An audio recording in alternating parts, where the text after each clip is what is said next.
Andy for Trilogy Promotions down at Alfreton Leisure Centre, joined by Karum Aujla. What a debut, mate. Yeah, thank you. I tried my best. I didn't really know what to expect coming into this.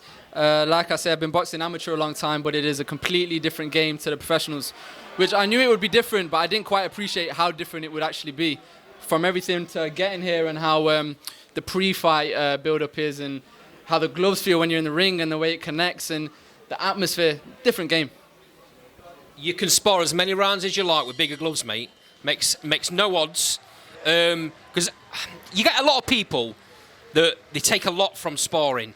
Like if they put somebody down, I've heard some sparring stories from you, by the way, but they take so much from sparring when the person you might be in with is perhaps out of camp, not quite fit, whatever, or you might be out of camp, not quite fit, and the person that comes into your gym, and they might, get the better of you or whatever. The people take a little bit too much from sparring, in my opinion. But you've obviously you've felt it under the lights. What's it like for you? Yeah, I love it, man. I love it. I hate to be vain, but I do love the glory of it and everyone coming and cheering your name. Who wouldn't? You know what I mean? And being in there with the smaller gloves, no head guard, I love it, man. Way better than the amateurs. And like you say, it's a completely different vibe to sparring as well. I've not fought in a competition in 2 years now, so it's been a long time. All I've had to be doing is sparring, and it's not. You don't get the same feel from it. So we'll talk about the gym in a second. Let's just talk about your opponent, Jake Osgood. He's had the best part of 90 fights. I think that was his 88th fight tonight. Only been stopped 7 times, and the way he was covering up, he's got really good ring craft. He knew how to cover up. He knew when he needed to tuck in against you. When you put shots in that were obviously telling on him. How much have you learnt from that fight? Because it's easy going in against someone and blasting somebody out.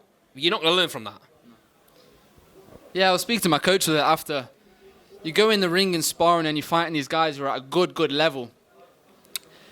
But when you're fighting him, it's a completely different kind of vibe. So I was coming in here thinking I'm going to wait, bait him and just counter him all day long. That's my style. But he's there covering on the ropes. And even when he's covering, it's extremely hard to kind of break him down because his guard's so good. Like you say, he's a veteran of the game. What's this, like his 85th fight, did you say? 88th, I think, tonight. 88. So he just knows what he's doing. He knows what to do, what not to do. Fair play to him, man. A lot of respect for him. He's clearly a veteran of the game. Got great ring craft. You just said there, you've kind of took the words out of my mouth. Your style is counter, very sharp, really sharp jab, by the way. And again, that's something that I know Clifton loves. He says everything off the jab, right?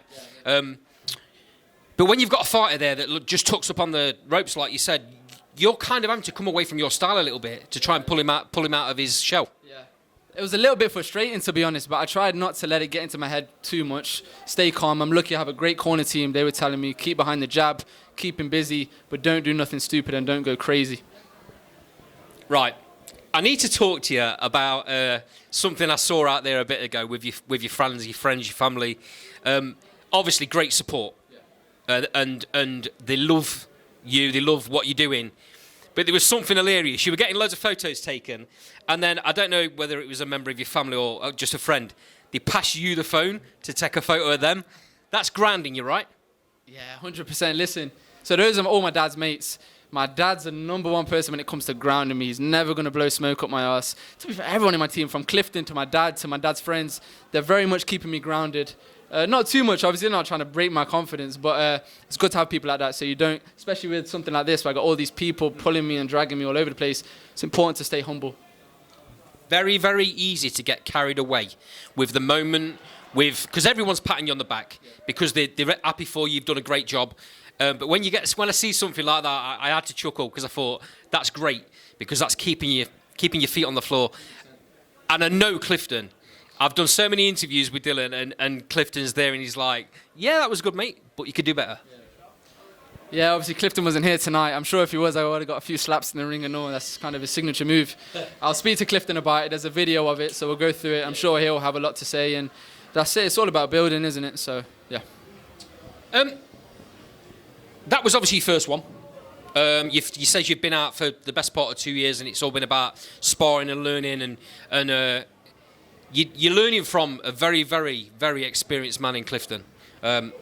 he's brought so many champions through, knows what he's talking about. You're not going to go far wrong if you keep your head straight and listen to what he's doing. Absolutely. Yeah, Clifton's been in the game a long time. I trust him, and that's probably the most important thing you can have between a trainer and a student, I guess, is trust. And I trust Clifton. So like I say, I'm going to go back with him, go to the drawing board, see what's next for me, and whatever he says, I'll do. Has there been talks about that? Have you spoke about when you might next be out? How many times do you think you would like to be out this year? To be fair, I've not spoke with him about an exact number. I've just told him I want to get active now. Off the top of my head, I'd like to be back in September, I think. I have a little wrist injury that I'm dealing with, so I'm going to go away now, let that fully heal up, and then we'll see. But hopefully September, and then I want to fight again before the end of the year. So 3 Is fights this year. that from tonight? Yeah, so I'll have this fight tonight and then 2 more this year, hopefully. No, I mean the injury you picked up. Is that picked up tonight, or did you have it prior? No, so I had it before the last. So I was supposed to fight in March on a trilogy promotion show, and I injured my wrist in sparring about 3 weeks before that. And I remember your name being on the original card. Yeah, and so I had to pull out. I couldn't really use my hand, but I've been back sparring recently. But then just in there now, I think it was the 3rd round, I just felt it go a little bit. So I need to have some proper rehab on that. This is boxing, mate.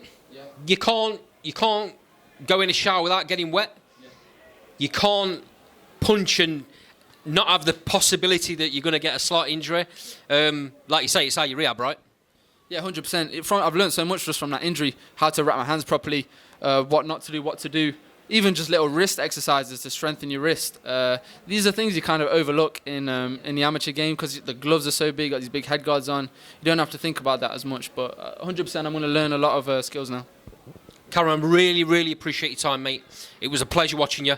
It's going to be interesting to see what happens going forward. Hopefully, Trilogy will have you on quite a few more of their shows. There is one in September, so maybe you'll be on that one. Fingers crossed. I don't know, I'll be honest, but I think it's going to be back here again. Okay, lovely, yeah. This was a lovely venue as well. I've never fought in a venue like this. It was really very spacious. You can proper capture the noise in a big building like this. It was nice. Yeah, great atmosphere from the type of venue it is. But anyway, for now, mate, thank you very, very much for your time, and I'll see you soon. Thank you. Take care, brother. Cheers, man. Thank you.